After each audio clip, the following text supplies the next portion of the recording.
ডাক্তাররা তো আর কেনাকাটা করেন না। কেন স্বাস্থ্য সচিবকে তলব করা হবে না? সাসপেন্ড করলে ওনাকেই করা উচিত। আর তাহলে মমতা ব্যানার্জির পদত্যাগ করা উচিত, কারণ দায়ী তো উনি আছেন। কেনাকাটার সঙ্গে ডাক্তারদের কোথায় সম্পর্ক আছে? তারা তো চিকিৎসা করেন, যা সামগ্রী তাদের দেওয়া হয় সেটা তারা ব্যবহার করেন। ডাক্তারও দায়ী নয়, রোগীরাও দায়ী নয়, দায়ী যারা তাদেরকে আড়াল করা হচ্ছে। হিম্মত থাকলে মমতা ব্যানার্জি তদন্ত করুন, দোষীদের সাজা দিন। এই ধরনের ম্যালপ্র্যাকটিস সব জায়গায় চলছে। আপনারা জানেন এইখানকার এই ধরনের স্যালাইন পাঠানোর মতো অন্য রাজ্যে, ব্যাঙ্গালোরের মতো, কর্ণাটকের মতো জায়গা, তারাও ব্যান করেছে এগুলোকে। কেন পশ্চিমবাংলার মানুষকে এগুলো দেওয়া হচ্ছে? মানুষের জীবনের কোনো মূল্য নেই এখানে?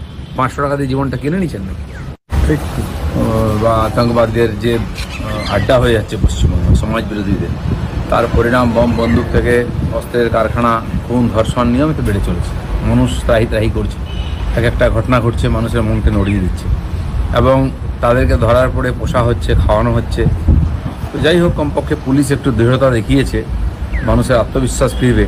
পুলিশ যেন তার পুলিশের কাজটা করে। তারা যদি রাজনীতিক মনস্ক হয়ে যায় তাহলে কিন্তু পুলিশ তো রাজনীতিক আন্দোলনকারীদেরকে গুলি করে। যারা সমাজবিরোধী উগ্রপন্থী তাদেরকে গুলি করতে দেখিনি, লাঠি মারতে দেখিনি, একটা কেস করতে দেখিনি। যখন সিএর পরে ভাঙাভাঙি হলো, লুটপাট হলো, মন্দির ভাঙালো, বিজেপি অফিস ভাঙালো, রেল বাস পুড়িয়ে দেওয়া হলো, পুলিশকে আমরা দেখিনি সক্রিয় হলো। তো এই যে লাই দিয়ে দিয়ে মাথায় তুলেছেন, তার পরিণাম এটাই হচ্ছে। আজকে গুলি চালাতে হচ্ছে। কমপক্ষে পুলিশ তো দেখিয়েছে তারা করতে পারে। আজকে কোনো একটা দিক, ডাক্তাররা তো আর কেনাকাটা করেন না। কেন স্বাস্থ্য সচিবকে তলব করা হবে না? সাসপেন্ড করলে ওনাকেই করা উচিত। আর তাহলে মমতা ব্যানার্জির পদত্যাগ করা উচিত, কারণ দায়ী তো উনি আছেন। কেনাকাটার সঙ্গে ডাক্তারদের কোথায় সম্পর্ক আছে? তারা তো চিকিৎসা করেন, যা সামগ্রী তাদের দেওয়া হয় সেটা তারা ব্যবহার করেন। ডাক্তারও দায়ী নয়, রোগীরাও দায়ী নয়, দায়ী যারা তাদেরকে আড়াল করা হচ্ছে। হিম্মত থাকলে মমতা ব্যানার্জি তদন্ত করুন, দোষীদের সাজা দিন। এই ধরনের ম্যালপ্র্যাকটিস সব জায়গায় চলছে।